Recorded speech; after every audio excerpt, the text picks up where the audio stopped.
Hello everyone, here's what's coming up tonight on News Center Now. On the 19th anniversary of the Columbine shooting, a gun goes off in a Florida high school. It's just got to stop. Students across Maine are not letting go of their message, staging yet another march for gun control.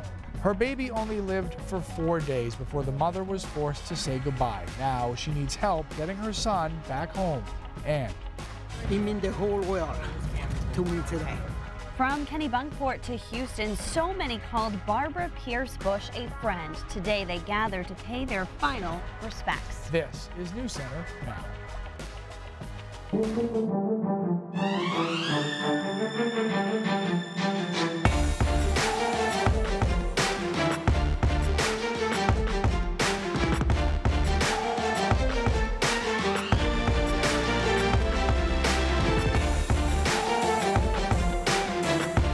Former President George H.W. Bush shook hands and personally spoke with some of the mourners who came to visit his wife before Mrs. Bush travels to her final resting place. Good evening, everybody. I'm Lee Goldberg. And I'm Lindsay Mills. It was a diverse gathering of Americans who wanted to say goodbye to the former First Lady. We will have a live report from Houston in just a moment. But first tonight, a mother from Sabattis is sending a message. Wear your seatbelt. She wasn't wearing hers when she was thrown from her car, severely injured, and she lost her newborn son in West Virginia back in March. Rebecca Reeves is begging for the public's help to bring her baby home to Maine so he can be buried with family. Christina Rex reports. Like precious, don't take it for granted. Once she came out of a 3-day coma, Rebecca Reeves only got to spend 2 hours with her newborn son. Jameson was delivered by emergency C-section after Rebecca was thrown from her car at 8 months pregnant. He wouldn't have any quality life at all. The injuries baby Jameson sustained were too much. He only lived 4 days. I feel like I was robbed, like I didn't get enough time with him, but at least I did get to spend time with him. The physical pain was bearable in comparison. A broken femur, pelvis, tailbone, and several surgeries. The emotional pain is one Rebecca never wanted to feel again. She lost a daughter to SIDS at 3 months old. So I never expected to go through it again. And to hear that I wouldn't get much more time with my son, it killed me. Haley Elizabeth is buried at the Pleasant Hill Cemetery in Sabattis. Rebecca wants to bring Jameson home to be with his sister. That way he's not alone and he's with his family. She's asking for anyone's help to bring him home. The cost to get him memorialized is more than $5,000. A GoFundMe page in Jameson's honor has already raised almost $1,500. It touched me because, I didn't expect anybody to help at all. She'll be giving Jameson a proper funeral in Sabattis. You can find a link to the GoFundMe page by going to our website. All right, switching gears now. We could see the sun at times. We can see it right now outside our windows. All right, Keith, you promised us we were going to have a nice weekend. We are holding you to it. Yeah, we're looking good still. We're looking good. By the way, too bad our windows aren't open, huh? That would be nice. It was actually a pretty good day in a lot of spots. We do have those showers, though, that we talked about earlier, popping up across the mid-coast, down East Maine, and into northern Maine as well. Very convective in nature because the sun is driving those clouds and those showers, much like what we see during the summer. So in a lot of ways, this kind of pattern is a sign that we are trending warmer. The showers now going through Bangor and down again into Ellsworth and Jonesport, Eastport, and Lubec on the further side. Very light stuff, and where you're not involved in those showers, it's partly cloudy to mostly sunny, and the rest of today looks pretty good. Temperatures right now, 50 in Portland, 48 in Wiscasset. A lot of us got into the low 50s. Mountains never got close. They still have quite a bit of snowpack out there, so that's part of the influencer when it comes to temperatures. Hour by hour forecast tonight looking pretty good. The showers die down, and by tomorrow we're partly cloudy. Temperatures right around 50 by the afternoon. I like Saturday. I like Sunday, though, even more. It's sunny from start to finish, temperatures in the mid-50s there. So the weekend looks great, and after that, it gets warmer with a shot, at least at 70 next week. We'll talk about that in a few minutes. Faith leaders, elected officials, and just the average citizen walked into St. Martin's Church in Houston today for the public viewing of Mrs. Barbara Bush. Chris Costa is live in Houston this evening. Chris, it's nice to see all kinds of people united in their respect. Yeah, Lee and Lindsay, the spectrum of emotions today is wide. I spoke with a lot of people as soon as they exited the church. Some were sad to face the realization that Mrs. Barbara Bush has indeed passed away, but many others that I spoke to reflected on the wonderful memories and lessons they've learned from the former First Lady. Among the thousands of people paying their respects to Mrs. Barbara Bush, hundreds from Texas, some with connections to Maine. That was where my husband and I honeymooned. Houston resident Laura Parker knows Maine, from Deer Isle to Kennebunkport, even Walker's Point. But while we were there looking, somebody let us use their binoculars and we could see them outside. She was just such a gracious woman and just made everybody feel at ease around her. Buses transporting dozens, crowds of strangers becoming friends. We've developed the Satellite Sisters relationship, and so we rode the bus together, we walked through together, and now I guess we're going to ride the bus back to the Second Baptist Church together. This is a good time to share our individual stories and to talk to each other and look at each other. It's exciting. From average citizens to dignitaries like Texas Governor Greg Abbott, everyone paying their respects to Mrs. Bush.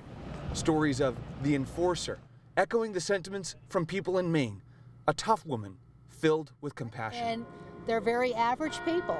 There's no air about them whatsoever.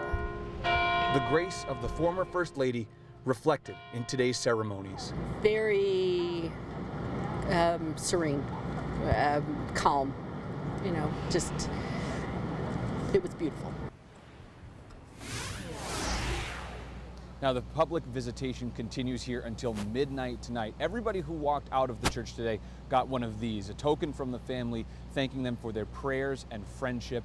Coming up later, we'll explain the different people that are going to be taking part in the funeral services tomorrow, the private services that begin at 11 a.m. Governor Jeb Bush will be giving the eulogy, and also in attendance, the Reverend Dr. Peter Cheney, who's a chaplain at St. Anne's Church in Kennebunkport. Senator Susan Collins, who's traveling with First Lady Melania Trump, will also be in attendance. Yeah, Chris, before we let you go, President H.W. was there. Were people surprised that he showed up? Lee, it was sort of a surprise, not surprised. Again, today was supposed to be about the general public coming and paying their respects, but a lot of people had said, if there was anybody that was going to show up today from the family, they were not surprised that it was George H.W. Bush, the former 41st president. Also, Chris, what's security like there? Lindsay, security is very heavy at this point. There are lots of Houston police officers as well as the SWAT team, the tactical team, and obviously Secret Service is all over the place. We were swept before we came, after our gear was dropped off, but anybody who's coming to visit St. Martin's Church today is actually directed to Second Baptist Church, about 2 miles away, about a 10-minute drive. They're coming over in shuttle buses, like we explained.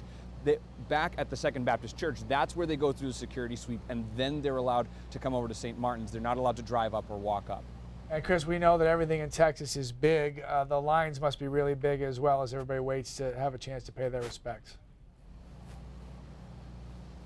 Yeah, Lee, it's been kind of an ebb and flow as those buses arrive that we just told you about. When a bus arrives, a couple of buses arrive, yes, indeed, there is a long line and then subsequently a long flow of people coming out after paying their respects. But then every once in a while we kind of hit a lull, and I have a feeling that's when those buses are cycling back around. All right, Chris, thank you so much for your live coverage tonight. We'll see you again on News Center Maine at 5:30. And George and I know from personal experience what it's like to have a sick child. And we are happy and grateful to know that for generations to come, you will be giving that same kind of loving care to the children of Maine and this entire region. When the Barbara Bush Children's Hospital at Maine Medical Center opened 20 years ago, a mother spoke about the pain of losing a child to leukemia.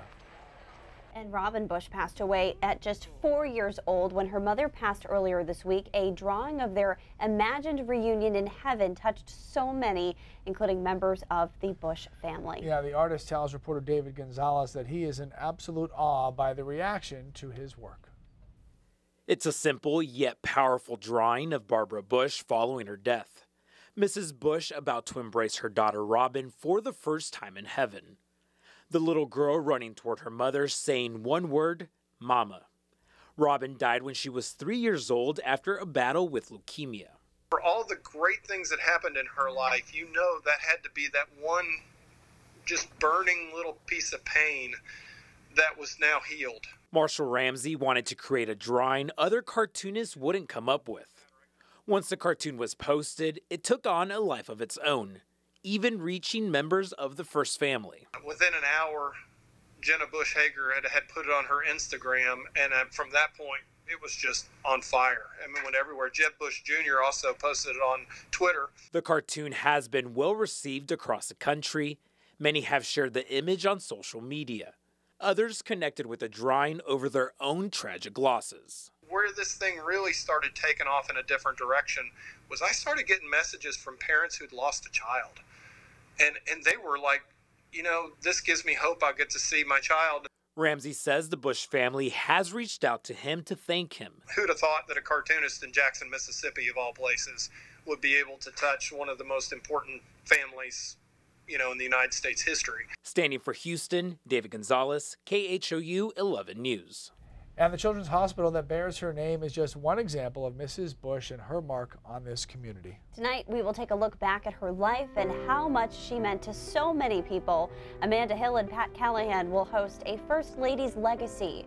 We will share some of our favorite Barbara Bush stories and take a deeper look at the legacy she left behind. That's tonight at 7 o'clock in place of 207. Still to come on Now. I'm celebrating someone on Memorial Day instead of Veterans Day.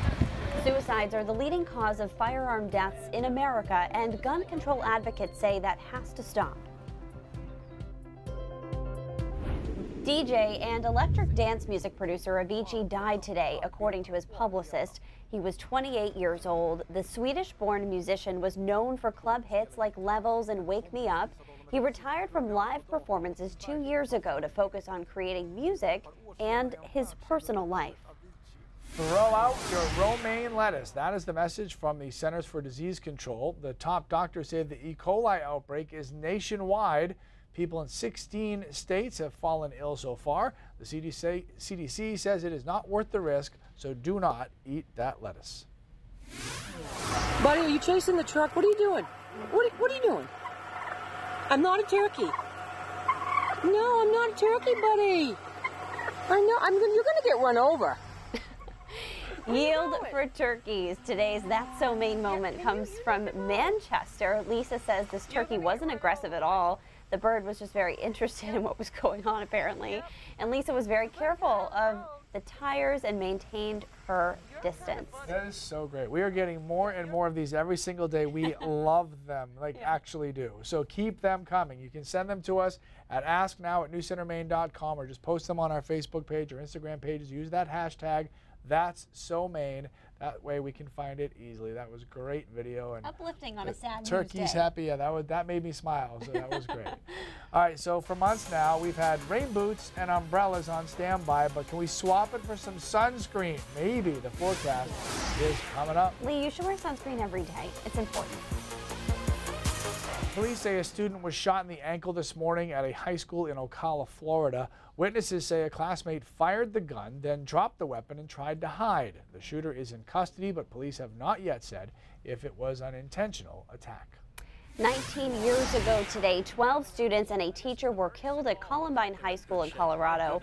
To mark the anniversary, students nationwide hosted a walkout, including here in Maine. And while students say they want action against gun violence, it starts with an honest conversation. It's a huge epidemic in our nation right now. I think it's important that we get involved because it affects all of us. By way of music and marching.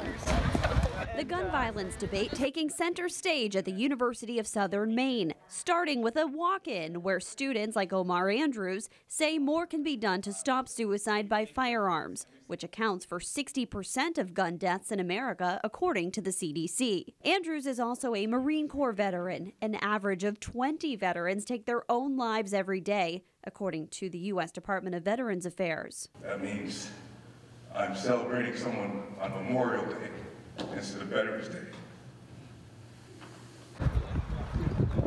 later, a walkout across campus. It was part of a national day of action against gun violence in schools. This one organized by the Maine Gun Safety Coalition to mark the Columbine anniversary. The timing also happening not long after the latest school shooting in Marion County, Florida. It makes me cry. It's just got to stop. It makes me feel awful and like we're not doing enough. Like so many people are trying so hard to make changes, but it's not happening at the systemic level where it needs to. And students in Yarmouth also participated in the national walkout today. At Columbine High School, they used the somber anniversary as a day of service. But all across the country, this was a day of action. From California to Connecticut, students were posting pictures and videos of their demonstrations to Snapchat. A few schools in New Hampshire can be found on the worldwide Snap Map today as well. And I will say this, for as old fuddy-duddy as I sometimes get, things like this, when you can use social media in a positive way to kind of spread your message and kind of get your point across and share it with others, I'm all in on that stuff. So. Right, and how cool is that technology, Snap Maps? You're able to see where everybody's Snapchatting all at one time. It's cool when it's not a safety concern. Yeah, you've been known to use the Twitter. Said the parent. Like, Twitter. Do you have kids? Choose it. I didn't know that. And now you do too? Yeah. Oh, I hope so it begins. You know, if my 3-week-old is Snapchatting, we got some serious problems. It won't be long, buddy. Yeah, it won't be long. It'll be something else at that point, I'm sure. All right, we got some showers out there right now. They're very isolated in nature and really small kind of areas of pop-up shower activity. Some snow showers.